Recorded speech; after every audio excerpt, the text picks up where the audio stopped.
Okay, so I'm actually going to present some of the findings of my PhD thesis, which is over, yay!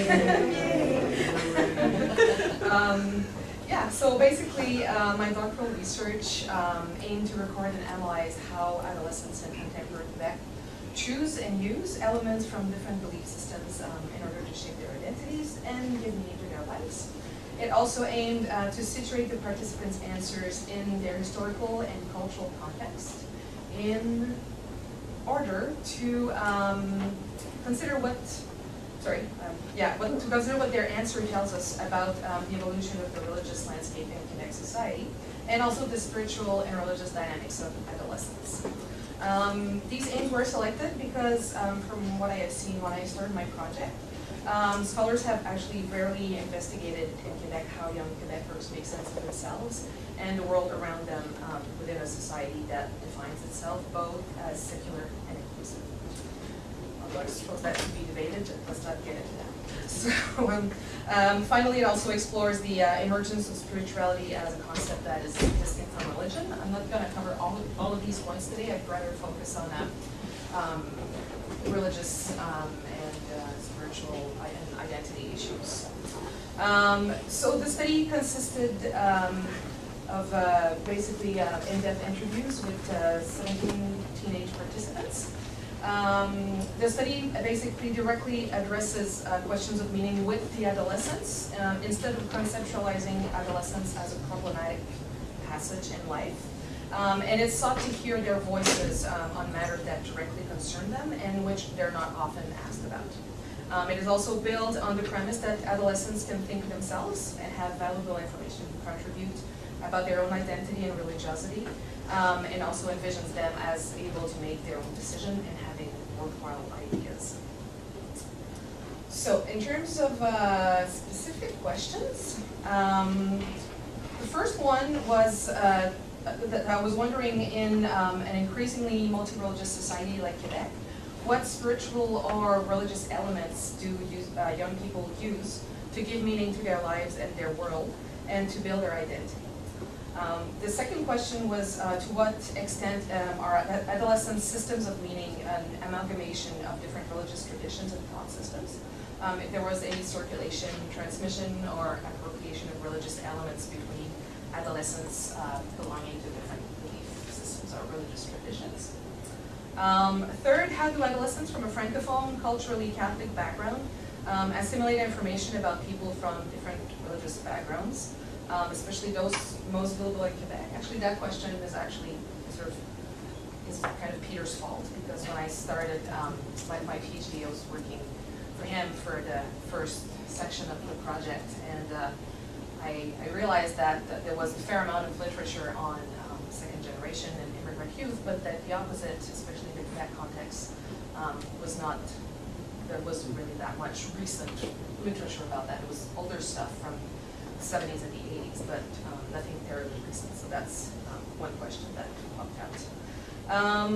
And then, do differences in worldviews tend to be a source of conflict or a source of enrichment for these adolescents? How do families, school, and the media affect worldview and identity?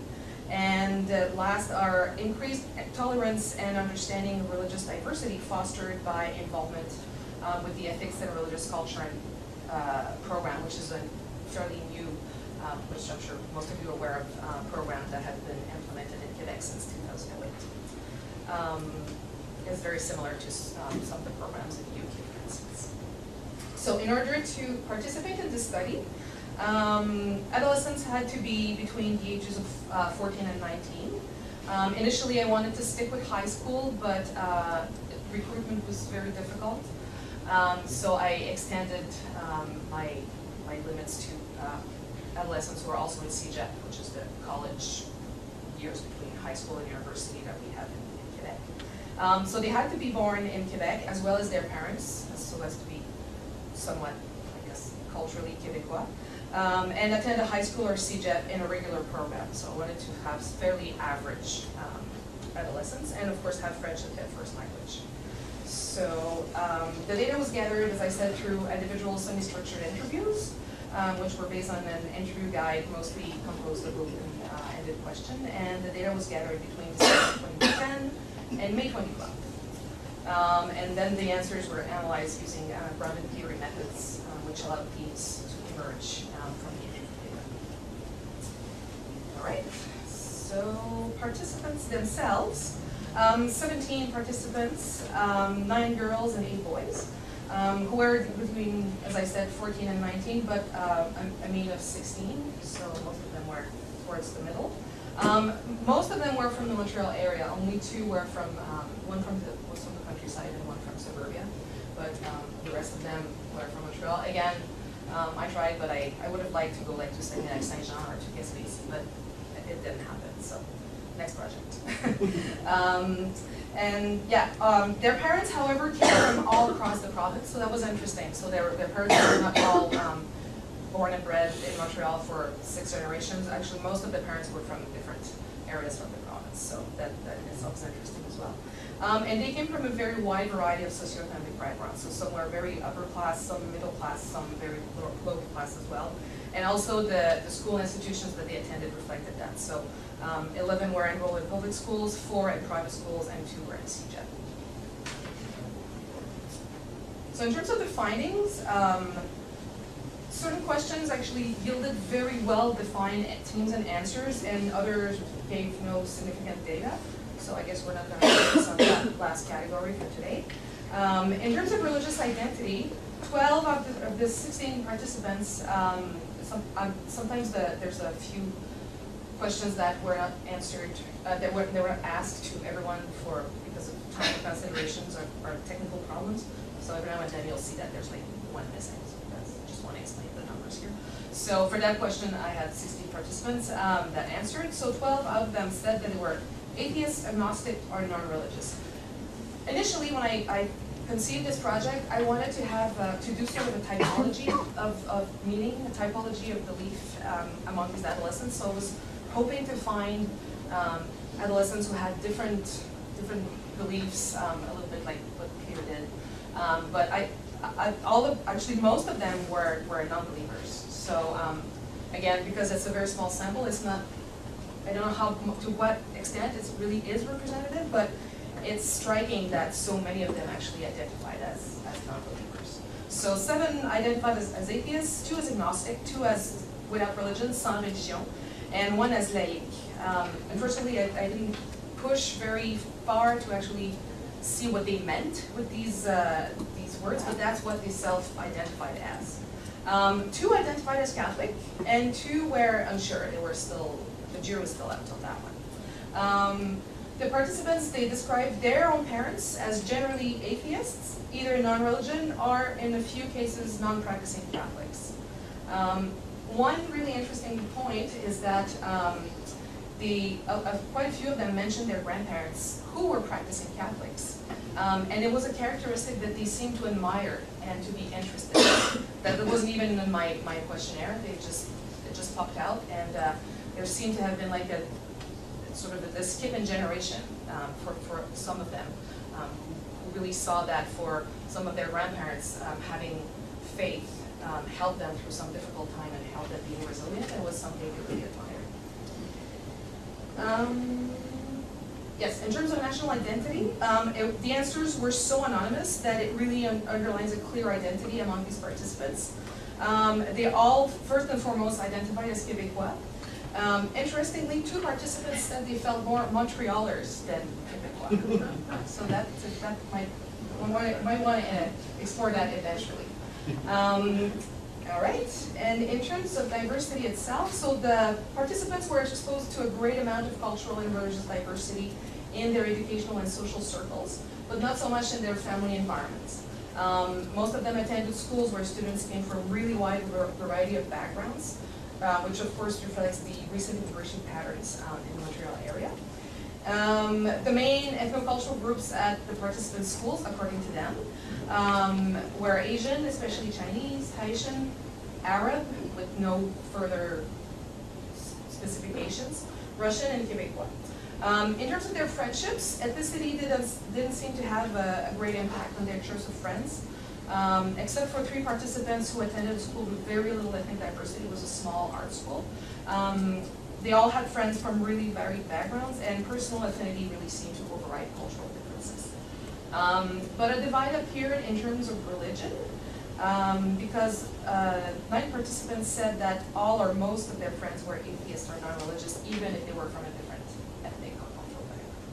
So there seemed to have been a certain likeness in worldview.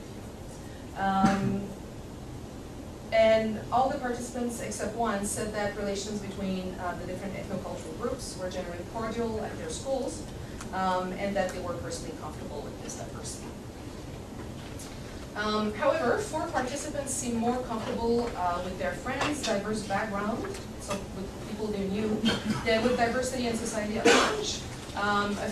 They gave hints that, in their perspective, immigrants in Quebec were given a very good deal, and that they were sometimes asking for too many privileges. So I guess at the point where I did my interviews, it was after